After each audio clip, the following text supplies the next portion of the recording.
What's up, all YouTube? Merry Christmas. Today's December 25th, 2024, and the New Year's coming. And I know a lot of you are trying to learn chess for the holidays. That's perfectly fine. You've came to the right place to learn that.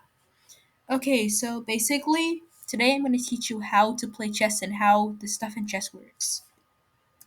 This is a chessboard. It's the chess.com board, so there's green squares, by the way. There's 8 squares in one direction and 8 squares the other. 8 times 8 is 64. There's 64 squares total. This is how the pieces are positioned. Your goal is to protect your king, but capture the opponent's king. Sounds clear enough? Okay. Okay, so these are what the pieces look like. This here is a pawn. Pawns are probably the most confusing piece you can possibly imagine. They move one square forward. But a pawn can move 2 squares forward on its first turn. Then it can only move 1 square forward. Pawns capture diagonally. Yes, it's weird. They capture 1 square forward diagonally. When a pawn reaches the end of the board, it can't really go anywhere because they can never move backwards. So you can promote it or turn it into any piece you want that's not a king.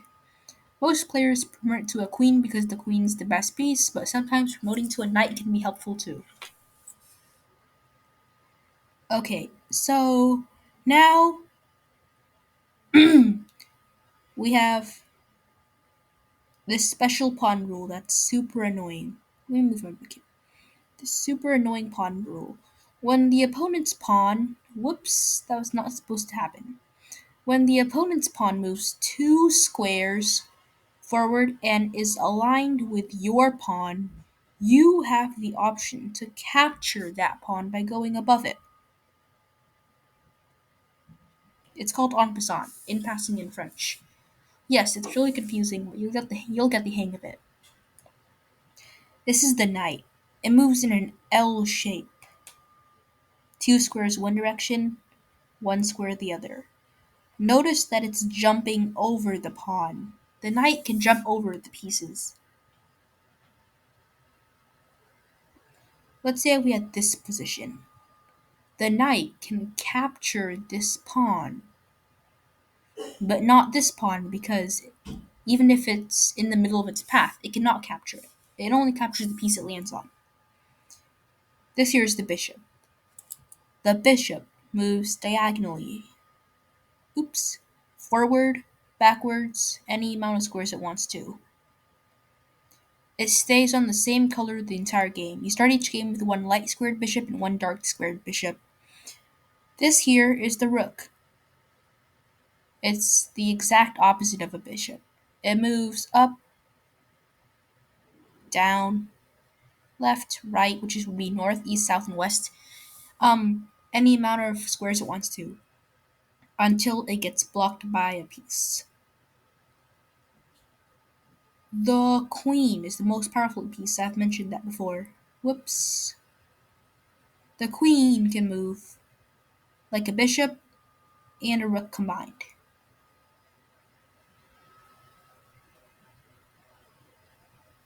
It cannot move like a knight, though.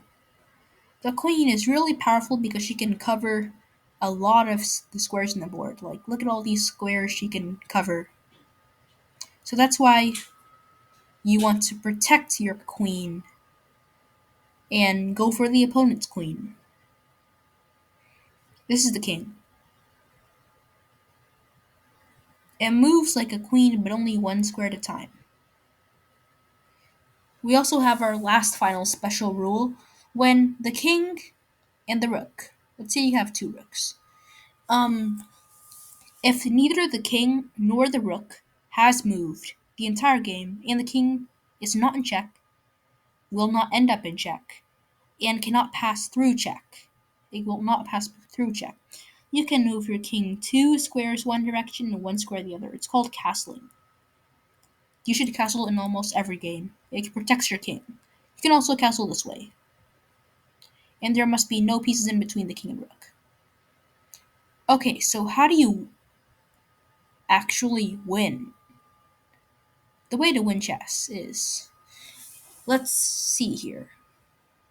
Let's say we have this pawn here. This is called check when you are threatening to capture the opponent's king. The opponent has a few options. They can block, they can run, or let's say they had it here, they had a bishop here, but they don't, they can capture the checking piece. But if they cannot do either of those, it's checkmate. They can't run. And when you have checkmate, you win the game. So that's how you win. Let's look at some other stuff.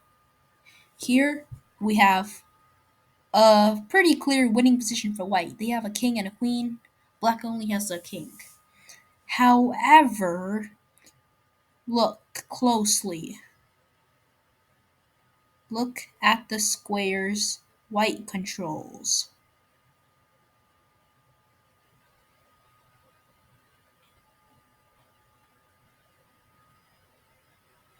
The red squares are the squares that white can go to. Can black go to any squares? No. However, is he in check? No. Then black has no legal moves. If he had a pawn here, of course, then he could move the pawn. However, he doesn't. So this is what you call a stalemate, and the game ends in a draw. If you're winning, try not to stalemate. If you're losing, try to stalemate. Here we have some tactical play I have to show you. Okay, so you see here we have the same position set up for both sides. White is planning to capture the black rook with his rook, but guess who also is seeing the rook?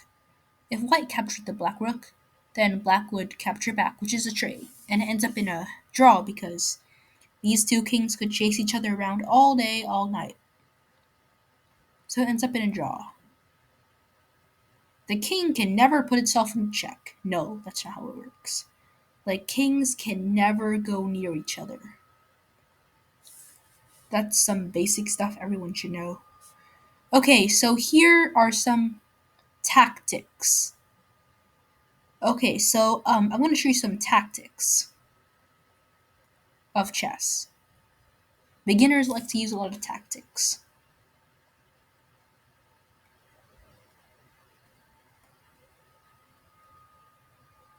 Let's say you had this. This is called a pin.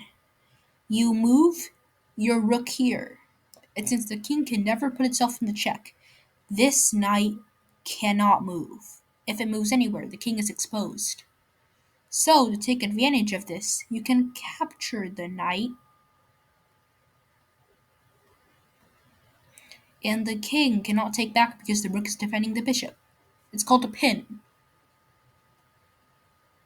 Here we have something that's called a skewer. It's kind of the opposite of a pin. Let's say black moves here, where it's check. White moves here, where it's check. The king must move, which exposes the rook. This one is called a fork. It's most commonly done with knights. Here we have black. Let's say white moved his knight here.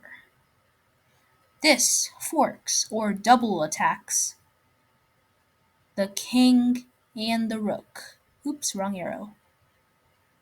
So white must save their king, and you win a rook. Normally, white would move here and defend the rook and capture your knight, but it's a good trade. This is the point value system. It's where It determines how valuable a piece is. A pawn is worth 1 point. Knights and bishops are worth 3 points. Rooks are worth 5. Queens are worth 9, and kings are worth the whole game. Normally, knights are better in closed positions because they can jump over pieces, but bishops are better in open positions because they have long range. Yeah, so that's how you play chess and how to win chess. Stay tuned and like and subscribe for more. Happy holidays. Bye.